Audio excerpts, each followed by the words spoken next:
దాంట్లో దిగమను, దూకమను, రాయి కట్టుకొని దూకమను, శని పోతుంది. ఎందుకంటే ఇట్లాంటి పాపాలు చేసి ఇంకా ఎక్కువైనాయి. వీళ్ళిద్దరికి బెల్ట్ ట్రీట్మెంట్ ఇస్తే కానీ దారిలో పడరు. వాళ్ళిద్దరికి బెల్ట్ ట్రీట్మెంట్ అవసరం ఉన్నది. ఏమున్నది, వీళ్ళని కోసి రక్తం చల్లితే పంటల మీద అదే పండుతుంది. ఎందుకంటే వీళ్ళ బలుపు కొవ్వు చూసింది కదా.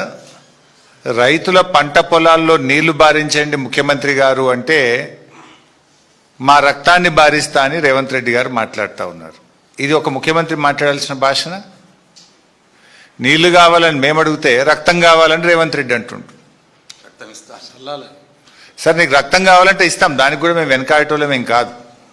కానీ మాకు నువ్వు నీళ్ళు ఇవ్వడానికి, ఒకవేళ మా రక్తమే నీకు నీళ్ళు ఇవ్వడానికి అడ్డమైతే ఆ రక్తం ఇవ్వడానికి కూడా మేము సిద్ధంగా ఉన్నాం. ఇప్పుడు రాజకీయాల్లో విమర్శలు సహజం.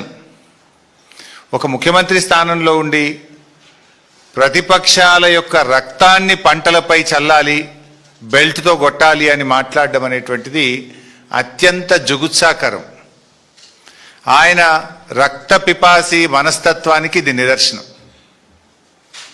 నిన్న ఎక్కడ మాట్లాడండి? ఆయన బోధి పెవిలియన్లో మాట్లాడిండు. పేరేమో బోధి పెవిలియన్.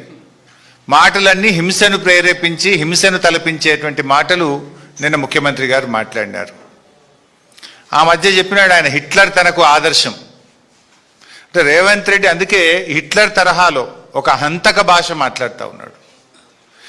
కానీ ఒకటి మాత్రం నిజం, ఫైనల్గా పాపం పండినాడు హిట్లర్కు ఏ గతి పట్టిందో రేవంత్ రెడ్డి నీకు కూడా అదే గతి పడుతుంది.